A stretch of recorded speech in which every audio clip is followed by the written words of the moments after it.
국내에 계신 스픽스 구독자 여러분 안녕하세요. 오창익입니다. 어제는 광주 전남에서 공개 토론회를 열었습니다. 그런데 오늘 오전에는 또 국회에서 시정연설을 합니다. 대통령이 열일을 하고 있습니다. 대통령이 대통령답게 일을 하고 있습니다. 좋은 일입니다. 대통령이 일머리가 있다는 점이 매일처럼 확인되고 있습니다. 대한민국이 지금 당장은 어렵지만 앞으로 나갈 수 있겠다 하는 자신감도 생깁니다. 목요일 오후 1시에 보내드리는 정치를 보는 눈 마키아벨리. 오늘도 최고의 전문가, 그냥 최고의 전문가라고만 부르는 건 좀 아쉬운데요. 하여튼 최고의 전문가와 함께합니다. 박진영 평론가 모셨습니다. 어서 오십시오. 네, 안녕하세요. 네, 잘 지내고 계세요? 예. 네, 약간 건성으로 답하는 것 같은 아유, 그렇지는 않고. 네네. 네. 바쁘시죠? 네, 바쁘기도 하고 네. 정부 바뀌고 나니까 생각보다 이렇게 불려다니는 데가 많아요. 그렇죠. 좀 피곤하기도 하고. 네. 그런 점들이 좀 있긴 있네요. 네. 또 뭐 계절 바뀌는, 제가 여름을 좀 안 좋아하거든요. 그렇죠. 네, 좋아하는 계절은 뭐세요? 모든 사람이 다 봄 좋아하죠. 봄 좋죠. 네. 봄이 최고인 것 같아요.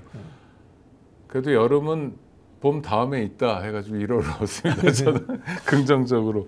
일단 그 대통령이 굉장히 분주하게 움직입니다. 뭐 여당 원내대표들하고 저녁 먹고 그 전날은 뭐 여야 대표 만나고 뭐 어쩌고저쩌고, 그러니까 뭐 윤석열하고 비교는 도저히 안 되는 거고 역대급 아닌가요, 이 정도면요? 네, 두 가지 측면이 있는 것 같아요. 네. 첫 번째는 다급함. 대통령이 되면은 대한민국에서 가장 많은 정보를 알게 됩니다. 네. 즉 대한민국이 어떻게 돌아가는지를 다 아신다는 뜻입니다. 그래서 내가 잠시도 쉴 틈이 없겠구나, 잠시 내가 한눈 팔면 어떤 축이 무너질 수도 있다라는 다급함, 절박함이 이렇게 우리 대통령을 뛰어다니게 만드는 원인이 아닌가라는 생각이 들고요. 두 번째는 조금 반대되는 느낌입니다만 자신감인 것 같아요. 네. 해결해야 된다, 나는 해결할 수 있다 라는 자신감 때문에 어떤 불편한 현장이든 갈등의 순간조차, 그리고 본인에 대해서 적대적 감정을 드러내는 곳에도 가서 나는 해결할 거야 라는 또 자신감이 있기 때문에 이렇게 열심히 다니시는 거 아닌가라는 생각이 듭니다. 네. 그 자신과 관련해서 어제 광주 전남 분들이 좀 깜짝 놀랐다고 한 게 그 광주 공항 문제였잖아요. 네. 물론 우리나라 공항은 대체로 뭐 군사 공항하고 겹쳐 있는데 그게 이전 문제를 광주하고 전남이 서로 못 푼 게 무려 17년이나 됐다면서요. 네. 아니 같은 식구들 아닌가? 밖에서 보면 그렇지만 다르죠. 지역에 가면 또 다른가 보네요. 그게 지역 문제도 있지만요. 네. 또 정부 부처 간의 이기주의도 존재합니다. 공항은 국토부 겁니다. 네네. 근데 여기는 또 군공항이니까 또 국방부 관련이 되어 있습니다. 근데 소음 피해라든가 개발 문제는 환경부하고 또 관련이 또 있습니다. 네. 여러 가지 것들이 이제 복합적으로 문제점이 있기 때문에 지방 차원에서 해결하기가 어렵죠. 이런 부분들을 이제 대통령이 직접 개입을 하셔서 해결하겠다는 건데, 결국은 이거는 균형점을 맞추는 겁니다. 누군가에게 이익이 되고 누군가에게 손해가 된다면은 그 반대급부에 해당되는 부분들을 또 해결을 해줘야 됩니다. 그런 부분들을 할 수 있는 게 사실은 대통령밖에 없습니다. 이게 한국 사회가 대통령이 아니면 해결할 수 없는 구조로 잘못 짜여져 있는 측면이 있습니다. 광주시장과 전남지사 입장에서는 국토부, 예를 들자면은 광주에 뭐 국토관리청이 있다고 칩시다. 그러니까요. 전남에 항만청이 있고 뭐 또 환경부 조직이 있다고 칩시다. 광주시장에는 전남지사 말을 듣지 않습니다. 중앙부처의 통제만 중앙부처의 받는다? 브랜치 조직들이, 지방 브랜치 조직들이 그런 상황들이 있거든요. 그럼 어떻게 됩니까? 이 두 사람이 해결하려고 해도 할 수가 없어요. 그럼 뭐냐? 결국은 대통령이 해결해야 되는 구조가 되어 있습니다. 근데 역대 대통령들은 그런 것들을 지방의 문제 또는 뭐 님비니 뭐 지역 이기주의의 문제로 생각하고 그냥 팽개쳐 버린 경향이 있는데, 이재명 대통령은 이런 결정권이 누구한테 있는지, 또 결정 안 되는 구조적 문제가 어디에 있는지를 정확하게 알고 있기 때문에 본인이 직접 뛰어드신 거다, 저는 이런 생각이 들고요. 그리고 결국은 이거는 지방 분권의 문제로 해결할 수밖에 없습니다. 지방으로 권한을 이전해 줘야 됩니다. 아까 말씀드렸던 중앙부처의 브랜치 조직들을 지방정부로 이전을 해주고요. 그리고 이 갈등 해결 프로그램을 중앙부처 또는 지방정부가 가지는 조직을 만들어야 됩니다. 옛날에 노무현 정부 때 그거 하다가 그만둔 적이 있거든요. 네, 그거 꼭 해야 됩니다. 네. 그다음에 또 하나, 이 공항이 가게 되면 어느 지역에 뭐 그 지역은 플러스일 수도 있고 또 마이너스일 그렇죠. 수도 있잖아요. 전체적으로는 플러스인데 네네. 공항 인근은 뭐 소음이 발생한다거나 네네네. 마이너스 이런 게 이제 늘 갈등이었는데 네네. 그러니까 이거를 푼다는 건 어떤 건가요? 그러니까 그 소음 피해에 시달리는 분들에게는 좀 플러스가 되도록 그렇죠. 한다. 해결을 해줘야죠. 해결을 해줘야 돼요. 예를 들자면 또 역으로 이런 부분들도 네. 있습니다. 예타 이야기가 나오잖아요. 네. 무안공항 거기 왜 공항 지었어? 이용객도 없는데 이런 이야기를 하잖아요. 그러니까요. 네. 근데 이게 반대 논리라면요. 대한민국의 공항이든 철도든 모두 다 그러면 강남에만 해야 됩니다. 이용객이 많은 곳에 서울 지금. 강남. 그렇죠. 그 네네. 이용객이 많잖아요. 이용객이 많으면은 시설을 또 지어야 됩니다. 시설을 또 지으면 사람이 또 몰려듭니다. 이게 쉽게 말하면은 다람쥐 책받기 같은 악순환입니다. 한국에서 서울이 왜 잘 살게 됐을까요? 원래 잘 살았을까요? 그렇지 않습니다. 네. 박정희가 이제 개발 시대를 열면서 최초로 공단 지정을 서울로 합니다. 그리고 모든 도로와 철도를 서울로 연결합니다. 네. 서울에 일자리가 있고 서울로 연결되게 한 것은 인위적인 결정이었습니다. 그래서 서울로 모여든 거예요. 만약에 그때 전남 무안에다가 공단을 짓고 전남 무안으로 모든 철도와 도로를 연결했다고 치면 전남 무안인들 못 살겠습니까? 인위적 국가 결정에 의해서 못 살게 된 겁니다. 그런 부분들이 있기 때문에 균형 발전의 논리로서 지금 인구가 줄어들고 하는 곳에도 당장은 예타가 적게 나오고 이용하는 사람들이 적지만 만들어 놓으면 또 이용하는 사람들도 생긴다라는 그런 논리도 반대편에 있다는 것들을 이해해 주셔야 됩니다. 그러니까 지난주엔 또 울산에 갔다가 네네. 어제는 뭐 광주에 갔다가 이것도 약간 균형적인 행보인 거네요. 뭐 그런 측면도 있고요. 네. 일단은 제가 아는 바로는 산업 정책에 대해서 관심이 많으시고요. 네네. 공항도 물류로서의 기능을 하지 않습니까? 그렇죠. 그런 부분에서 공항이 가지는 물류적 기능들 이런 것들을 점검하고 또 울산 같은 경우는 AI입니다. 네. 그거 아시죠? 광주가 우리나라에서 최초로 AI 센터가 만들어지고 있다는 거. 네네. 네, 그런 부분들까지도 고려해서 산업, 물류, 그다음에 사람들의 이동 이런 것들을 종합적으로 판단하다 보니까 광주 공항에 갈등이 있구나. 그래서 해결이 안 되고 있구나. 그런 판단하신 것 같아요. 그러니까 광주에 간다는 결정 자체가 뭐 오래전에 결정난 게 아니라 그렇죠. 네. 이를테면 엊그제 뭐 지난주 이런 식으로 해가지고 대통령이 움직이는 것 같다 보이더라고요. 취임한 주도 얼마 안 네네. 됐으니까. 이재명 네. 대통령 스타일인 것 같아요. 보통 이제 보수 정권이라 하면 보수적 목표와 이데아를 정해놓고 움직이잖아요. 네. 진보 정권이라 하면 진보적인 이데아를 정합니다. 뭐 소득주도 성장 네네. 그런 걸로 가지고 현실을 억지로 거기다 끼워 맞추려고 하는데요. 이재명 대통령은 그런 스타일이 아니라 현실에서 불합리한 것, 부정의한 것, 갈등이 있는 것부터 먼저 해결하겠다. 즉 정의라고 하는 것은 어떤 이데아가 아니라 부정의한 것을 없애는 것에서부터 출발해야 된다라는 그런 생각을 가지고 계신 것 같아요. 그게 지난번에 정규제 주필하고 네. 토론할 때 그런 이야기들을 하시더라고요. 그런 부분에서 국민들이 불편해한 것, 부정의한 것 이것부터 먼저 고친다라는 생각에서 저는 일정을 그렇게 잡으시는 것 같아요. 좋습니다. 근데 하여튼 문제라는 것과 대통령을 보면 어떤 대통령은 뭐 윤석열 대표적이지만 문제를 그분은 일으키고 만드는 대통령이 있고 네. 또 문제가 있는데도 뻔히 아는데도 불구하고 좀 외면하는 대통령이 있고 문제를 해결하는 대통령이 있고 한데 이재명 대통령이 이제 해결하는 대통령 캐릭터죠. 그렇죠. 그 윤석열과는 비교 안 했으면 좋겠어요. 윤석열의 네네. 역사는 그 사실 우리가 네. 지워버려야 될 역사고 네. 조금 제가 표현 드리자면 김대중 대통령하고 상당히 가까운 것 같아요. 네. 네, 실용주의적 접근도 그렇고요. 그다음에 이제 표현이 그렇습니다만 단기간에 국민들이 체감할 수 있는 가시적 성과를 내야 되겠다라는 그런 목표의식이라는 측면에서는 김대중 대통령하고 굉장히 비슷한 것 같아요. 어제 또 제가 주목했던 거는 그 소록도에 갔더라고요, 이재명 대통령이. 네. 근데 기사를 보니까 여태까지 소록도에 간 대통령이 없었대요. 박근혜 대통령이 아닌 시절에 간 적이 영예 있죠. 때. 예. 네네. 그러니까 대통령 부인이나 가서 네, 이렇게 네. 좀 위무하거나 이런 공간이었는데 이건 또 어떻게 봐야 됩니까? 사회적 약자들에 대한 배려인데요. 이재명 정부가 실용 정부 또는 뭐 이 성장을 중요시하는 친기업 정부다 이런 이야기들을 합니다. 그러다 보니까 원래의 정체성인 민주진보 개혁의 정체성을 놓치지 않느냐라는 비판들이 있을 수 있습니다. 민주진보 개혁의 정체성이라고 하는 것은 제도적 개혁도 중요합니다만은 사실은 사회적 약자들을 우선 배려하는 따뜻한 마음입니다. 네. 그런 부분들은 놓치지 않겠다라는 하나의 그 초심을 잃지 않는다라는 자세 그런 부분들로 저는 보여집니다. 그러니까 대통령의 동선, 대통령의 말은 곧 메시지다. 메시지죠. 네. 네. 근데 내가 지금 던지는 메시지는 갈등도 해결하고 네. 약자도 챙기고 네, 또 네. 경제 성장도 하고 건설 부양도 하고 뭐 경기 부양도 해야 되겠죠. 이런 네, 것도 네. 하고 네 알겠습니다. 오늘 시정연설 추경 때문에 대통령이 시정연설하는 거는 자주 보는 일은 아니잖아요. 드물죠. 뭐 문재인 보통- 대통령도 네. 한번 한 적이 있는 걸로 네, 제가 네. 기억을 하고 있고요. 이것도 제가 봤을 때는 아까 말씀드렸던 절박함과 자신감이다. 실제로 어떤 분들이 그런 이야기합니다. 보수적인 분들이 현금 살포하는 것이 당장 소모성으로 날아가 버리지 않느냐. 네. 산업 구조라든가 경제 정책에 투자를 해야 된다. 그런 이야기를 하거든요. 근데요. 당장 지금 장롱에 돈이 좀 있습니다. 굶어 죽고 가고 있는데 우리 가게 낼 때까지 가게 임대하기 위해서 돈을 모아야 된다. 이렇게 하다가 굶어 죽을 수는 없잖아요. 그렇죠. 그렇지 않습니까? 네. 당장 가서 뭘 싸가 와가지고 쌀이라도 싸가 와가지고 밥이라도 지어 먹어야 되는 거 아닙니까? 그런 측면에서 단기적인 시장에 돈을 푸는 것도 필요합니다. 그렇게 보셔야 돼요. 이게 아니, 그리고 많이 푸는 것도 아니고 뭐 총 예산 13조 원 네네네. 정도잖아요. 민생 지원금이. 네. 이걸 이념의 잣대로 보는 것 자체가 수준 낮은 경제 이론이다. 저는 그렇게 생각을 합니다.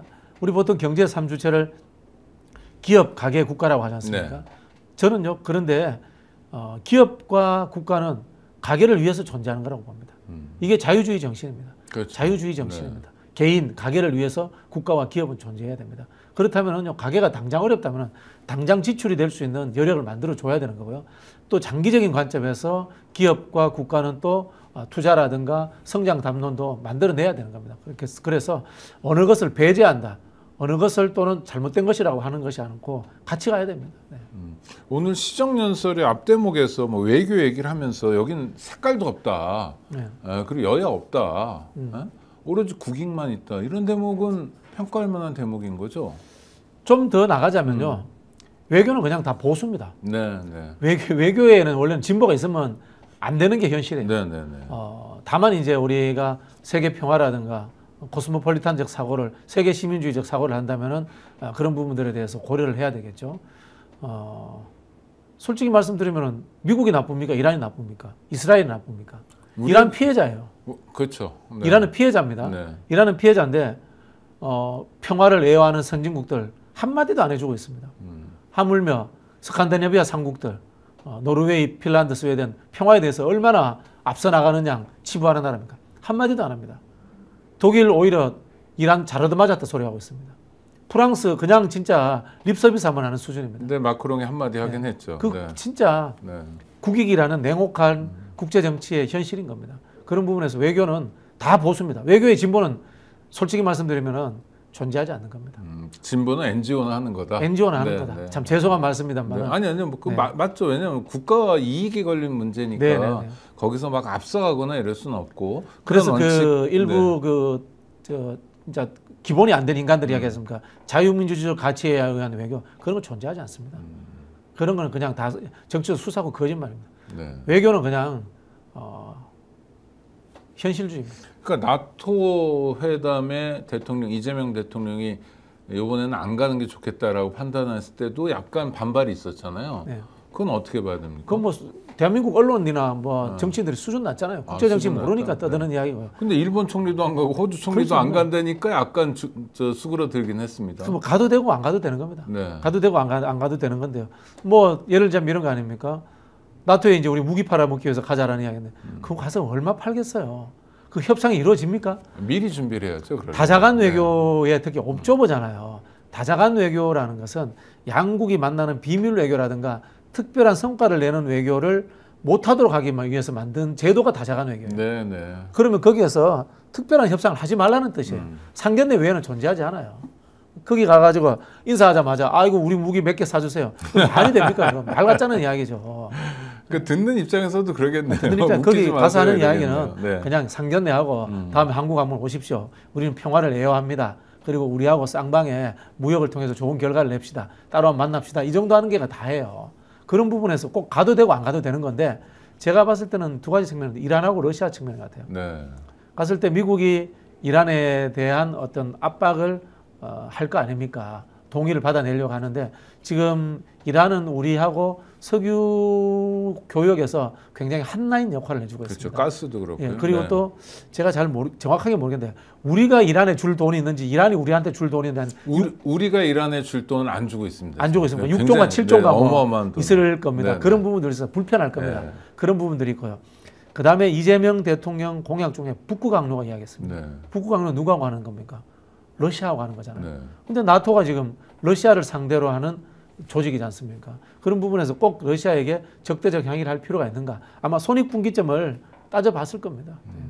그러니까 대통령이 또 저 정부가 손익분기점을 따지는 건 네네.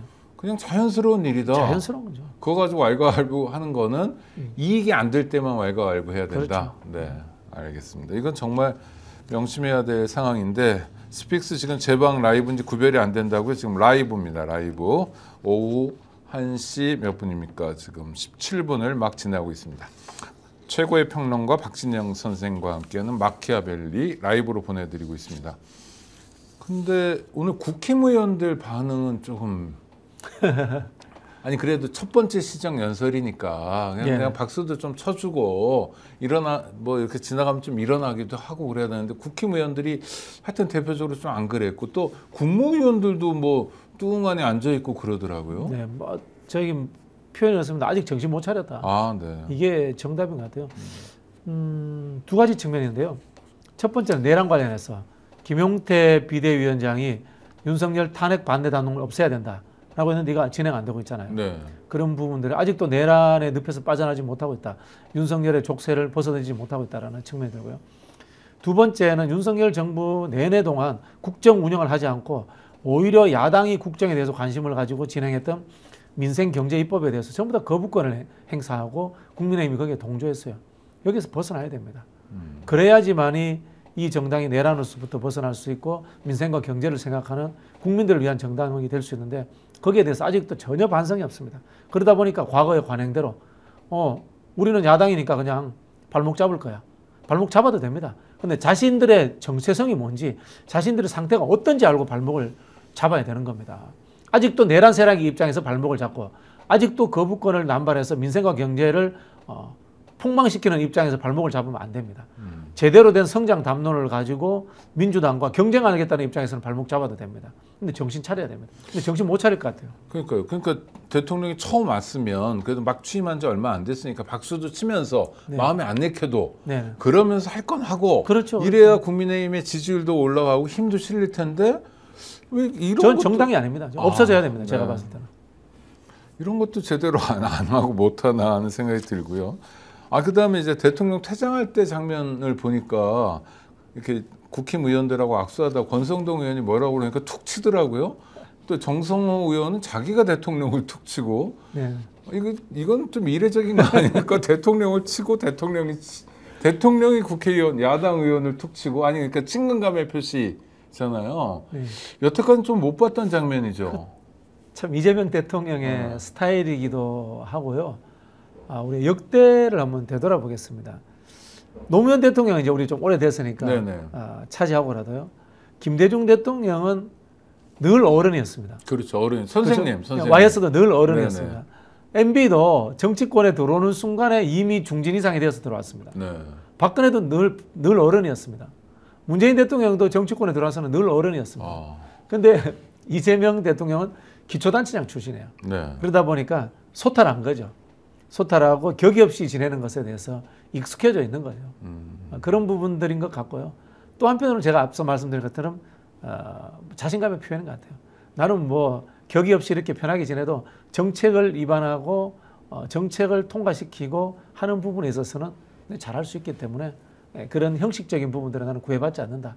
이런 측면인 것 같습니다. 그러니까 툭툭 치고 이런 게 좀 이례적이고 좀 낯설어서 그렇지만 사실 지난번에 외교 무대 G7에서도 다른 외국 정상들하고도 이렇게 환히 웃고 뭐 무슨 얘기를 했는지 구체적으로 모르지만 하여튼 뭐 덕담했겠죠. 뭐. 네. 제가 이제 이재명 대통령하고 한 20년 정도 됩니다. 네네. 관계가 되는데 천성적으로 재밌는 분이세요.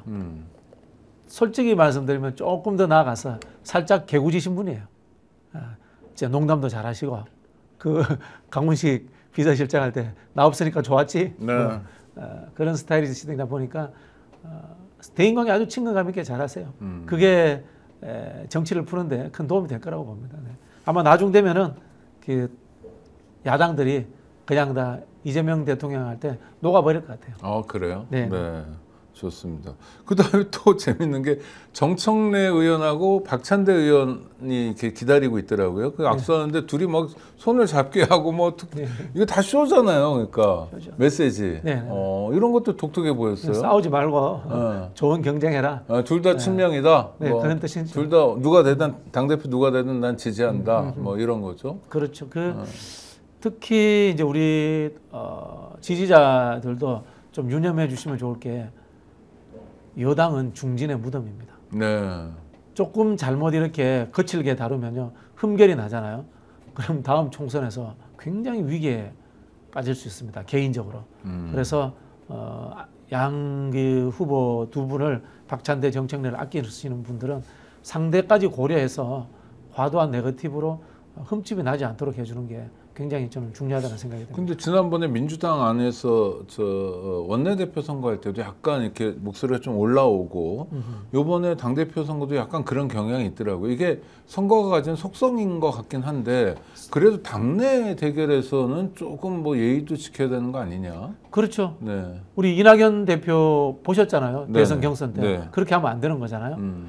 저는 이게 사회적 현상이기도 하고 우리 이른바 유튜브의 영향도 네. 있다라고 봅니다. 이게 우리 스스로도 좀 자정되어야 되는데요.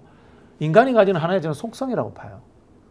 관음증적인 경향들 분명히 사람이 가지고 있습니다. 네네. 누군가를 엿보고 싶어하는 그런 심리 있잖아요. 그러다 보니까 우리 미술이라든가 이런 데 보면 누구를 엿보는 그림, 수산나를 엿보는 노인 이런 유명한 그림이 있지 않습니까? 그림도 있고요. 또 한편으로 보면은 또 이 민주주의라는 것이 편을 가르기도 합니다. 이 민주주의의 또 하나의 본질적 속성입니다. 네. 근데 그 이후에는 통합이 존재해야 되는데 그걸 우리 못 이루기도 하거든요. 근데 통합을 이루는 건 뭔지 아세요? 결국은 교육과 훈련 그리고 지적 능력이 향상돼야 됩니다. 갈라져서 싸우는 것은 본성적 측면인데 네. 통합하고 조절하고 합의를 이루어가는 것은 어느 정도의 공론을 이끌 만한 공부가 되어 있지 않으면 힘들어요. 일종의 머리와 가슴처럼 이렇게 구별되는 그렇죠, 거네요. 그렇죠. 네. 대결하고 이런 건 가슴이 뛰는 일이고 그렇죠. 그 다음에 대결이 끝난 다음에 작품을 만들어내는 건 치열하게 이성이 움직여야 네네. 되고 네네. 네. 그런 측면에서 뭐 제가 뭐 언론 전문가는 아닙니다만은 네. 유튜브가 관음증적인 부분들을 충족시켜주고 그 다음에 옳고 그름으로 나누는 것도 의미 있다고 봅니다. 옳고 그름 그 다음에 아와 피아를 나누는 것도 저는 의미 있다고 봅니다. 그렇게 이 싸움의 구도를 만드는 것은 의미 있습니다만은 치유하고 통합하는 과정까지 가지고 있는가라는 부분에서 저는 한번 우리 스스로 한번 성찰하고 고민을 해봐야 되지 않느냐라는 생각도 들고요. 그 다음에 당원 민주주의도 마찬가지입니다.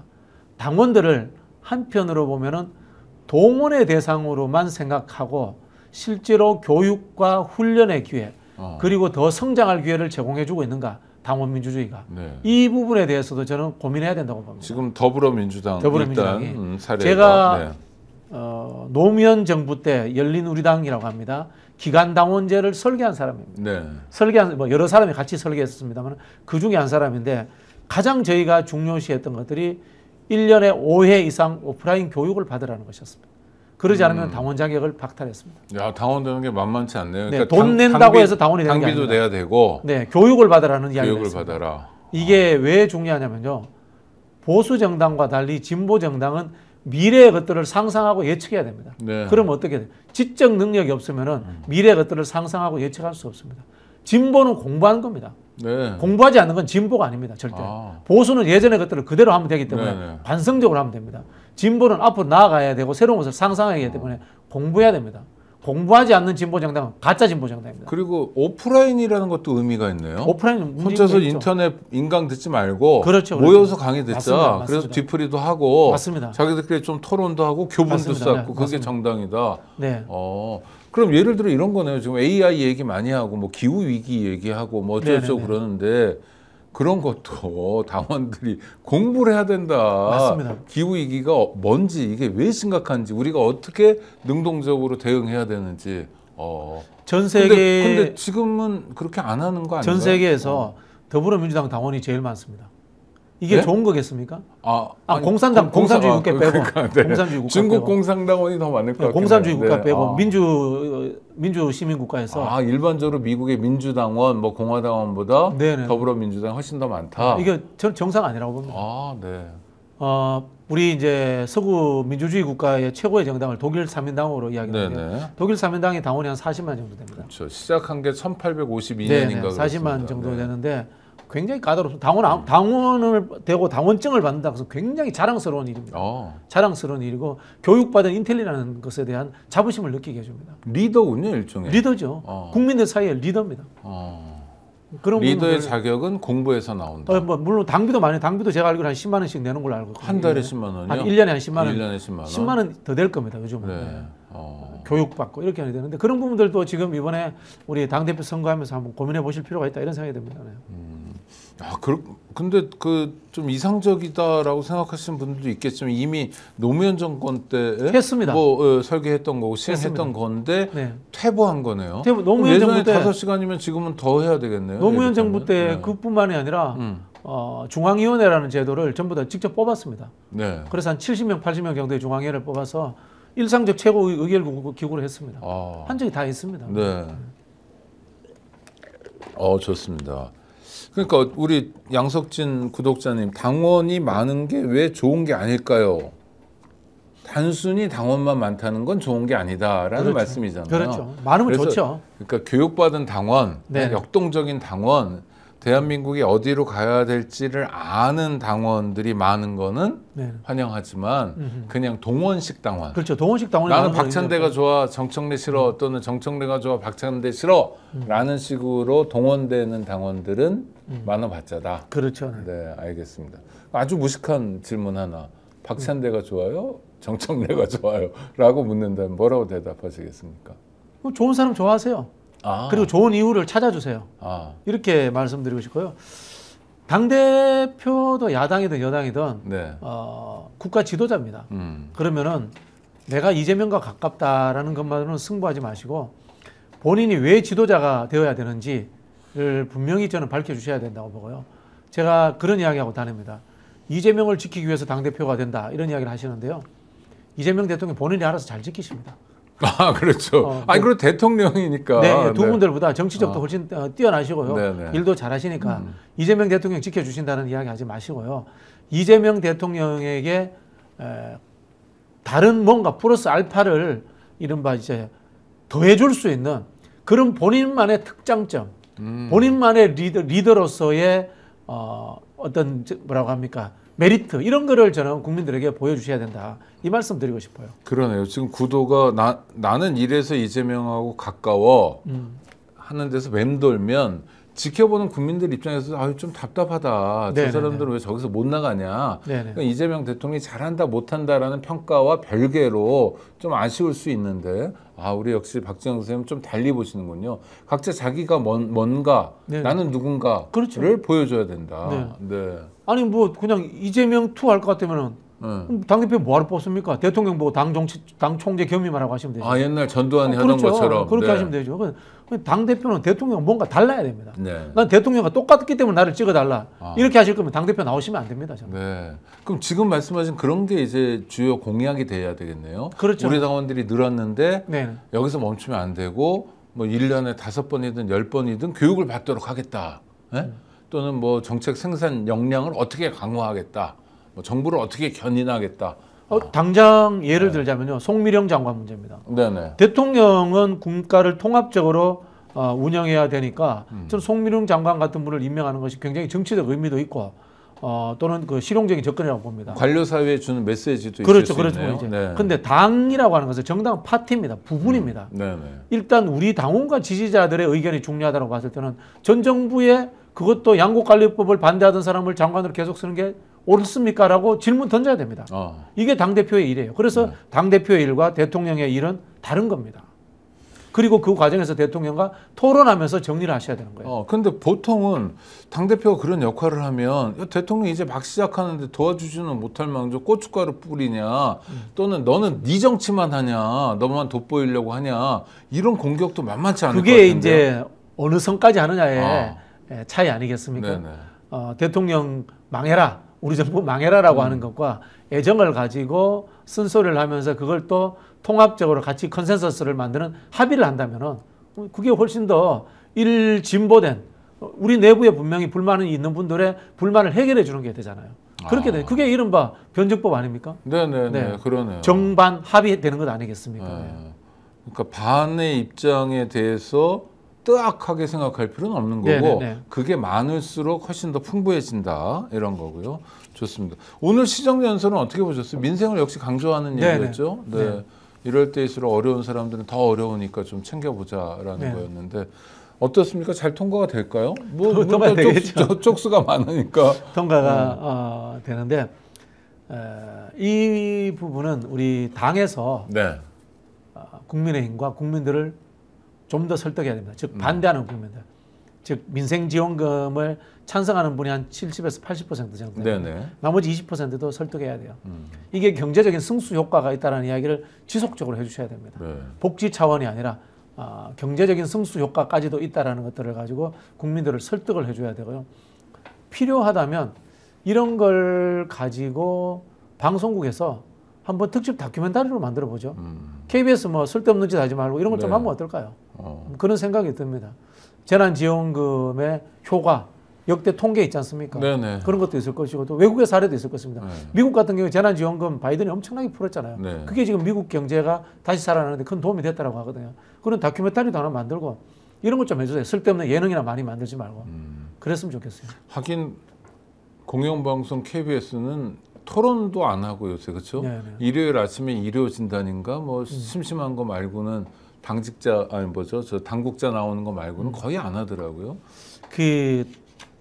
이것도 뭐 전공은 아닙니다만 네. 대한민국 TV가 너무 재밌습니다. 아, 네네. 다 재밌죠. 그래서 그냥. 바보 상자예요. 네. 국민들을 우민화시키는 경향이 있다고 봅니다. 문화라든가 교양, 놀이도요. 사실은 익숙해지면은 거기에 따라서 사람의 취향이 바뀝니다. 네네. 저희 나이 또래 되면 다큐멘터리 좋아하잖아요. 그죠? 네. 그거 젊은 세대들에게도 계속 틀어주면 그거 재밌어집니다. 아, 자꾸 표피적인 것만 주니까 그 말장난하고 연예인들 말 따먹기에 거기에 익숙해질 뿐이거든요. 진지한 것들도 재밌어집니다. 그게 사실은 한편으로 보면은 언론이 해야 될 주도적 역할이기도 하거든요. 그리고 배우는 재미도 있잖아요. 그렇죠. 배우는 재미도 있고요. 그래서 제발 재밌는 의미 있는 다큐멘터리 이런 걸 좀 이재명 정부 들어서 많이 좀 만들어줬으면 좋겠습니다. 네, 좋습니다. 국무총리 이 인사청문회는 끝내 파행이죠. 국힘 의원들이 그렇죠. 안 돌아가지고 네, 이틀 네. 동안 진행됐는데 어떻게 보셨어요? 총평을 해주신다면? 어쩔 수 없었다. 참 이런 표현을 드릴 수밖에 네, 그건 어떤 없는 것 의미인가요? 같아요. 김민석 후보자에 대한 의문점이 분명히 있습니다. 의문점이 있는데요. 그것을 가지고 검찰 독재 정권이 했던 것과 똑같은 식으로 칼날을 들이대고 낙마시키고 이재명 정부를 망가뜨리겠다라는 그 주진우의 눈빛 때문에 저는 이런 파행이 만들어졌다고 봅니다. 주진우만 없었더라면 참 아쉬움이 좀 있습니다, 사실. 그래서 혹자는 뭐 김민석 청문회 아니고 주진우 청문회다 이런 얘기도 해요. 네. 뭐 구별해 보면 네. 사인 간의 동거래 문제는 이게 공직을 하는 데는 별 문제가 되지 않습니다. 네네. 공직자로서의 이익 충돌이라든가 또는 그 거래가 있어가지고 불법적 의혹이 있다면 이건 낱낱이 파헤쳐야 됩니다.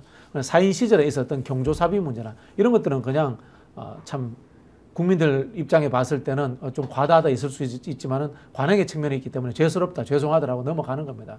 다만 국회의원이 되고 난 이후의 문제에 대해서는 좀 더 따져볼 필요가 있다라는 생각이 듭니다. 그렇죠. 어느 국회의원이 이를테면 자기 소관 상임위원회와 관련된 뭐 농수산인데 농협조합장들에게 대거 뭐 후원금을 경조사비를 받았다. 받았다, 후원금을 받았다 이러면 이건 문제잖아요. 네네. 근데 김민석 후보자는 그런 사안은 아니었다는 그렇죠, 거죠. 그렇죠. 국회의원이 아닐 때 네네. 그러니까 야인 시절에 있었다는 거 구별해 봐야 된다. 보니까 네. 그 이종배라는 시의원이 있다고 하대요. 네. 국민의힘에 그 고발 잘하시는 분. 이번 청문회는 이종배 씨하고 주진우 씨가 망쳤다. 네. 그런 생각이 듭니다. 한 사람이 고발하고 주진우 씨가 특수부 검사처럼 보니까 야인 시절에 수입 지출이 맞지 않는데 이거 범죄 의혹이 있어. 범죄 정보과에 한번 물어볼까? 인지수사 한번 할까? 이런 느낌으로 갑니다. 그 털다 보면은 다양한 사건들이 나오겠죠. 별건 수사로 한번 가볼까요? 이런 식으로 청문회장을 검사의 취조장처럼 만들어 버리는 겁니다. 거기서부터 이 김민석 후보자가 여기에 대해서 내가 응대해야 될 필요성을 저는 느끼지 못했다라고 봅니다. 아니 근데 주진우 의원은 얻은 게 뭘까요? 그래가지고 오히려 자기가 군대 급성 간염을 35년째 앓고 있다는 것만 술은 잘 드신다고 하더라고요. 그러니까 국민들에게 알리고 네. 그다음 자기 재산, 아들 재산, 아버지까지 다시 불려 나오고 이러니까 오히려 마이너스 아닌가요? 그 사실은 누가 질문하는가도 굉장히 중요하다고 봅니다. 네네. 국민의힘에 점잖은 의원이 그런 질문했더라면 이거 먹혔을 수도 있어요. 근데 주진우가 하니까 자라보고 놀란 가슴 소뚜껑 보고 놀란다고. 네. 윤석열이 검찰총장 시절에 조국 장관을 털었던 것 같은 그런 느낌이 드는 거예요. 그러다 보니까 민주당과 이 지지자들은 용납이 안 되는 거예요. 이거는 국민의힘이 아직도 정신 못 차렸다. 아직도 윤석열의 아류들이다라는 생각에 파행이라는 비판을 듣더라도 이건 종결시켜버려야 된다. 이렇게 판단한 것 같아요. 아니, 그러니까 주진우 의원 입장에서 보면 일단 바보라면 모든 설명이 가능하지만 청문회 이틀 동안 하면서 굉장히 마이너스가 된 것 같아요. 지역 구민들이 좋아하거나 박수 칠 것도 아니고 네네. 자기가 앞으로 정치를 계속 해나가는 데 있어서도 도움이 안 될 것 같은데도 왜 그런 할 줄 아는 게 그거밖에 없으니까. 네. 그게 세상의 가치의 전부 아닙니까? 그래서 검사 출신들을 안 뽑는 정당 간의 컨센서스가 있어야 돼요. 네. 이게 뭐 법을 하자고 하면 직업 선택의 자유에 위반되니까 저는 뭐 검사 이런 것 같아요. 제가 생각을 해보니까 전 뭐 대놓고 말씀드릴게요. 법조인, 그 다음에 치안 관련 일하시는 분들은 그 국가 운영에서 특정 파트, 징벌적에 해당되는 특정 파트 1, 2%의 경험만 하잖아요. 네네네. 그렇죠. 그러니까 들어왔을 때 정책이라든가 민생에 대한 이해도가 없어요. 네. 이런 분들은 아예 안 들어오는 게 좋고 대신 경제 관련 고위공직자들 이런 사람들은 똑똑합니다. 일 잘합니다. 다만 바로 들어오면은 전관이라는 이해 충돌에 가능성이 있기 때문에 당장 들어오는 것은 좀 자제했으면 좋겠다. 네. 그런 생각이 듭니다. 그래서 양당에 제가 제안드리는 게 일반 행정 경제 관료들은 관료를 그만둔 지 5년 이후에 들어오고 네. 그리고 판검사라든가 그다음에 뭐 또 다 그런 비슷한 일들을 하시는 분들은 네. 아예 데리고 들어오지 말자. 네네. 한국 정치를 위해서 이런 제안 좀 드리고 싶습니다. 근데 국힘에는 온통 그런 사람만 있죠. 그런 사람들만 있는 거죠. 네. 그래서 안 된다. 앞으로도 안 되겠네요. 뭐 오랫동안. 그렇게 생각합니다. 네. 그 민주당도 법조인 너무 많아요. 네, 많아요. 네. 이 검찰 독재와 싸우기 위해서 사실 법조가 필요했거든요. 네. 근데 싸움이 끝나면은 뭐 저기 토사구팽할 수는 없고 그렇습니다만은 이제는 그분들 그만 뽑아도 되지 않겠나라는 생각이 들고 옛날에 제가 그런 이야기 한 적이 있습니다. 박은정 의원 처음 됐을 때 네. 쇠빙선 역할하고 검찰 독재와 싸우겠다 그랬어요. 검찰 독재 끝내시면 국회의원 그만하시죠. 그런 이야기도 농담을 한 적이 있어요. 뭐라 그래요? 별 대답을 안 하시더라고요. 네. 아니 그분도 뭐 지금 스타 정치인이고 훌륭한 일을 하고 계십니다만 네. 제 생각은 그렇다는 겁니다. 네, 네. 아니 뭐 그래서 박진영 선생님 아까 말씀하신 것처럼 당원들이 기본적으로 공부하는 조직이 되고 네, 네, 네. 그다음에 여기서 이제 엘리트 양성이 되면 네. 이분들이 계속 뭐 이를테면 이해식 의원인가요? 구의원 출신이라며요. 네, 네. 구의원 하다가 잘하면 네. 구청장 하다가 네. 잘하면 국회의원도 하다가 또 잘하면 장관도 하다가 네네. 이게 바람직한 모델 아닐까요? 어떻게 보세요? 그게 이제 양성되는 거죠. 아, 네. 신인은 발굴하는 것이 아니라 양성되는 겁니다. 양성. 네. 발굴된 신인들 하는 정치 대표적으로 윤석열입니다.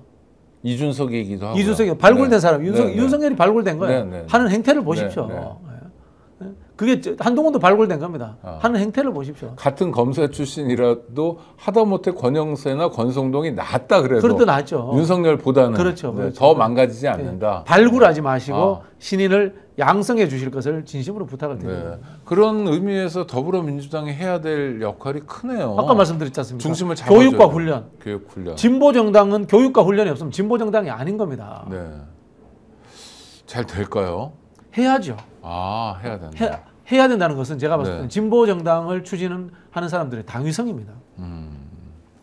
하여튼 그 총리 인사청문회 같은 걸 하거나 뭐 장관 인사청문회도 쭉 할 텐데 이거는 기본적으로 야당의 무대잖아요. 네. 야당이 존재감을 뽐낼 수 있는 좋은 기회 아닙니까? 그리고 한 사람을 놓고 종합적으로 보는 판이기 때문에 아무리 열심히 살았더라도 약간 뭐 이렇게 설명하는데 구차한 대목도 있을 수 있고 누가 또 공직 생활을 오래 하거나 그러면 근데 야당이 존재감을 못 보여줬어요.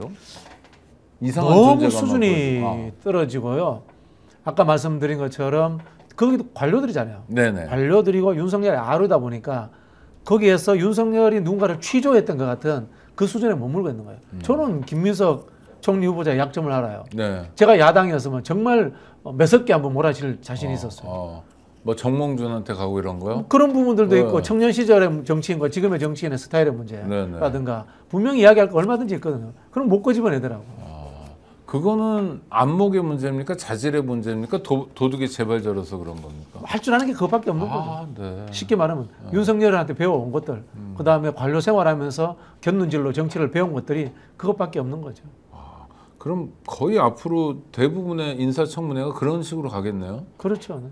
뭐 민주화 운동했는데 정권전에 뭐 이런 그렇죠, 이런 거 그렇죠, 얘기하고. 그렇죠. 네, 네. 네. 돈 빌렸는데 그거 차용증 그 제대로 썼습니까? 뭐 이런 수준으로 가는 거죠. 아니 그 자꾸 제가 여쭙고 싶은 게 뭐냐면 주진우가 자기는 70억인데 신고 재산이 상대는 2억이면 돈 문제 아닌 문제를 얘기할 것 같아요. 아니 저 같으면. 그 검사들의 내로남불 아닙니까? 자기들은 신상 가족이니까 네. 나는 무슨 짓을 해도 되고 나한테 취조받는 사람들은 모든 것에 대해 다 범죄의 대상이다. 범죄 의혹자다. 이렇게 생각하는 거죠. 자, 참 독특한 친구들이네요. 네, 좋습니다. 인사가 쭉 진행되고 있어요. 뭐 등장 인물들 중에 아는 분들이 많으실 거 아니에요. 장관도 그렇고 내각도 네네. 그렇고 또 대통령실. 약간 총평을 해주신다면 뭐 이렇게 일단 한꺼번에 나오는 게 불가능한 건 뭐 어쩔 수 없는 현실인 거죠. 지금 뭐 네네네. 팀이 없으니까. 네. 저는 뭐 정말 잘했다라고 정말 생각하시는 잘했다. 분들이 네. 특히 이제 정동영, 안규백, 너무 권오울. 연세 드신 분들 아니에요? 정치는 원래 올드보이들이 하는 겁니다. 정치는 네. 신상이 하는 게 아닙니다. 신상이 하면 나라 망칩니다. 네. 안철수가 한 게 뭐 있습니까? 맨날 안철수의 새로운 정치. 안철수는 대표 뭐 대선에 많이 나왔죠. 네, 그렇죠. 정치는 원래 올드보이가 하는 겁니다. 네. 근데 왜 우리는 자꾸 올드보이가 정치하면 안 된다고 생각하는지 아세요? 네. 이거 사실은 우리 일제 강점기 때문이에요. 아. 초창기에 우리 정치의 정치인들이 전부 다 일제 강점기 때 활동했던 친일파들이 많았어요. 네. 올드보이들입니다. 그러다 보니까 이 올드보이들을 청산해야 되겠다는 생각들이 우리 국민들 사이에 많았던 거예요. 그래서 40대 기술운동 나오고 청년 정치 이야기가 나왔던 겁니다. 그게 이제 초창기에 청년 정치를 바랐던 이유고요. 그 이후로 가면은 매스미디어의 장난질입니다. 네. 대한민국 매스미디어가 황색 저널리즘 아닙니까?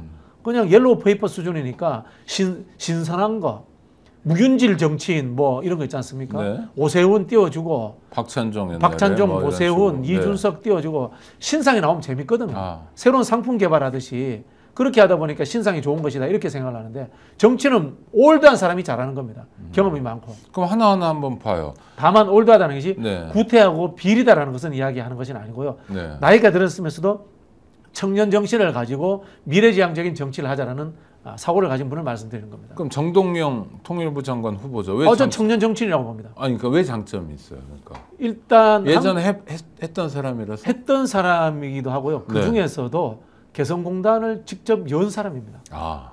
그런 경험이 있고요. 뭔가를 만들어 본 사람이죠. 네. 개성공단이 지금 닫혀 있잖아요. 네네. 다시 열고 싶어하는 우리 국민들의 열망을 갖고 있고요. 그리고 그 당시에 대통령을 대신해서 김정일을 만나서 단판을 지은 적이 있는 사람입니다. 네. 최고의 결정권의 역할을 해본 분이기 때문에 저는 그 경험을 썩혀서는 안 된다라고 생각을 하고요. 안규백 의원은요?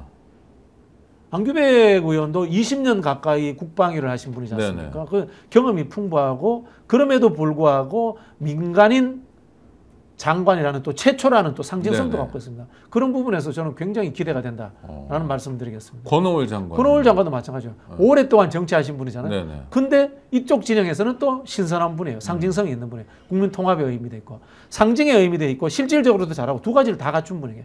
그래서 저는 굉장히 잘한다라는 생각이 들고요. 그러니까 권오을 장관이나 장관 후보자나 네. 강규백 장관 후보자 같은 사람들이 대표적인 당뇨 출신이죠. 그렇죠. 당직자 출신. 네네네. 그렇게 그 정당 구조에서 네네네. 성장해 온 사람들. 네네네. 훈련된 사람이라고 볼 수 있죠. 정동영 의원은 이제 MBC 기자 출신으로 영입 케이스였지만 또 정치를 한 30년 가까이 하셨어요. 오랫동안 했고, 네, 네. 96년부터니까 꽤 오래 했네요. 알겠습니다. 오히려 저는 네. 뭐 대통령이 잘 하시겠지만 우려하는 분은 노동부 장관, 네. 그다음에 과기부 장관, 그다음에 중기부 장관 아, 이런 분들을 저는 우려합니다. 네. 노동자 출신 민주노총 위원장이 된 거는 일단은 노동자를 위한 노동부 장관이 됐다는 것은 정말 잘한 환영한다. 겁니다. 노동자를 괴롭히는 노동부 장관이 있으면 안 되잖아요. 네네. 과거에 그런 장관들이 있었지 여러 않습니까? 그런데 있었습니다. 노동자를 위한 장관이 왔다는 것은 굉장히 잘한 선택이었다.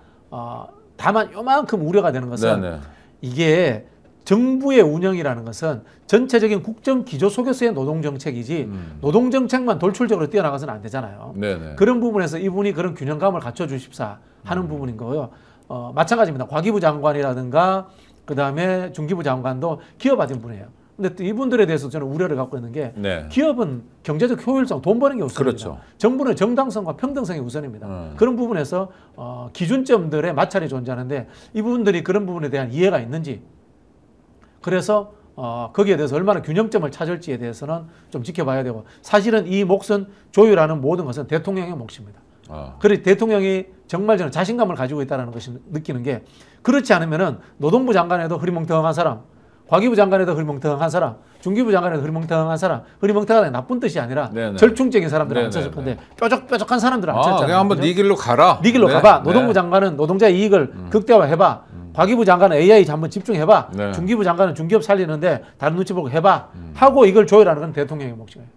그래서 대통령의 역할이 더 커졌다. 그렇게 그러면 생각합니다. 장관도 그러니까 민주노총 위원장이 되고 이런 건 뭐 되게 환영할 만한 일이어도 바로 장관으로 가는 것보다 무슨 그 전에 이렇게 맞습니다. 행정을 맞습니다. 좀 경험하고 2, 3년 정도 좀 양성하고 몇 사람을 좀 키운 다음에 이 사람 중에서 좀 행정 일머리가 있고 이런 사람이 장관이 되고 이런 모델을 맞습니다. 만들어야 되겠네요. 제 나름의 기준을 정하자면요. 개인으로서 성과를 낸 전문가는 쓰지 마라. 그거는 전문위원으로 써라. 네. 정책 전문가니라. 아. 조직의 장을 한 사람은 네. 그나마 쓸 수 있다. 기업에 장을 냈던가.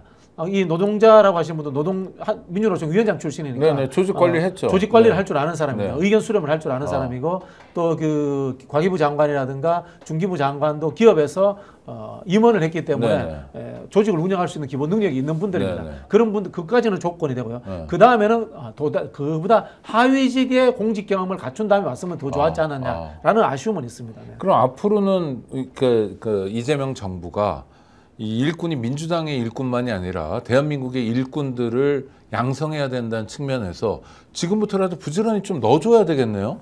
그 엽관제로 중하위직이 엄청나게 넣어야 됩니다. 네. 제가 문재인 정부에서 유일한 엽관제로 들어간 국장급에 해당될 겁니다. 유일해요? 왜냐하면 전부 다 청와대로 갔거든.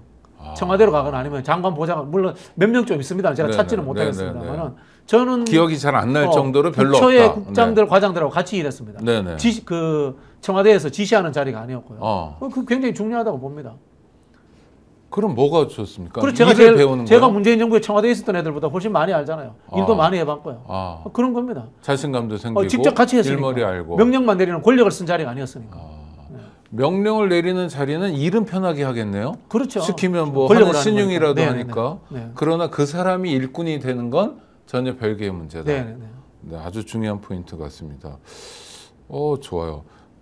그 썸네일은 하나도 못하고 끝내면 안 되니까 좀 해야 되는데 지기현이 이 탈옥을 도운 지기현 심우정 좀 이상하다 얘기는 많이 했잖아요. 그게 이제 특검의 수사 대상이 됐다. 이거는 평가할 만한 일 아닌가요? 평가할 만하죠. 조은석 특검이 그럴 줄 알았다. 네네. 그래요? 네. 라는 예측을 많이 듣더라고요. 네네. 아마 이분이 독한 마음 품었을 것 같아요. 그리고 그 과정에서 칼을 어떻게 무지막지하게 휘두를지 좀 기대도 된다라는 네네. 생각이 들고요.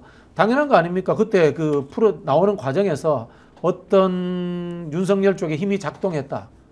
또는 또 뭡니까 즉각 항고하지 않는 과정에서 심우정 쪽에 어떤 힘이 작동했다. 이러면 이거는 내란의 어떤 영역에 해당되는 부분이 되는 겁니다. 네. 그렇기 때문에 저는 100% 수사받는 게 맞다고 봅니다. 그러니까 수사 범위를 우리 박지영 선생님 어디까지로 보세요? 이를테면 내란 직후에 뭐 법무부 장관하고 몇 명이 안가에 모였다. 뭐 이런 그것도 것도 수사해야죠.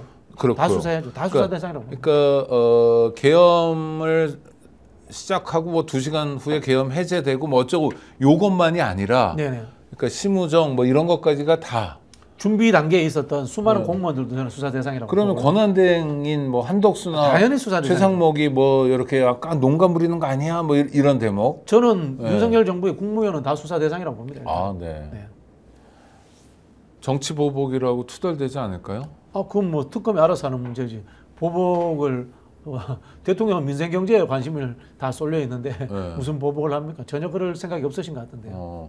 그리고 특검이 된 3사람도 잘 모르는 사람들이라고 그러대요. 네네네. 그거는 독특한 거 아닌가요? 보통 특검 같은 게 중요하기 때문에 자기하고 무슨 자기가 컨트롤할 수 있는 사람이거나 또는 자기하고 무슨 인연이 있는 사람들이 시키기 그러지 않나? 추천을 이제 양당에서 했고요. 네네. 뭐 제가 좀 느낌으로는 네. 이미 양당이 올릴 때 우선순위 정해서 올렸던 걸로 네. 저는 그렇게 추정이 됩니다. 이제 어. 대통령이 선택하지 않았을 가능성이 높다라고 어. 봅니다. 저는. 아니 그러니까 그럴 때 대통령 자리에 앉은 사람은 그럴 때 장악하는 재미잖아요. 그걸 장악하지 않는 것이 실제로는 민주주의이기도 하고 네. 그게 효율적인 거죠. 아, 어떻게 보면. 모르는 사람을 시키는 건 쉽지 않은 일 아닌가? 네. 불안하지 않을까? 아는 사람 시켜서 저 사람 내 의지대로 만약 때려잡으면 왕창 때려잡아야 되는 거 아닌가? 그걸 뛰어넘어야 된다고 봐요. 그걸 넘어서 있다. 때로는- 이재명 대통령이요. 때로는 알면서도 눈 감는 재주. 네. 이게 진짜 큰 리더십이거든요.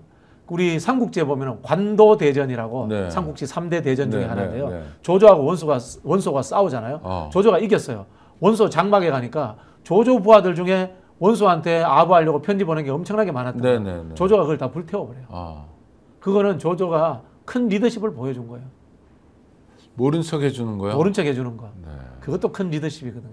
야, 그거 성격 안 맞을 수도 있는데. 그렇죠. 그러나 대통령은 리더는 꾹 참기도 해야 된다. 참기도 해야 되는 거예요. 전체 판을 위해서 쉽지 않은 일들이 계속 진행되고 있는데요.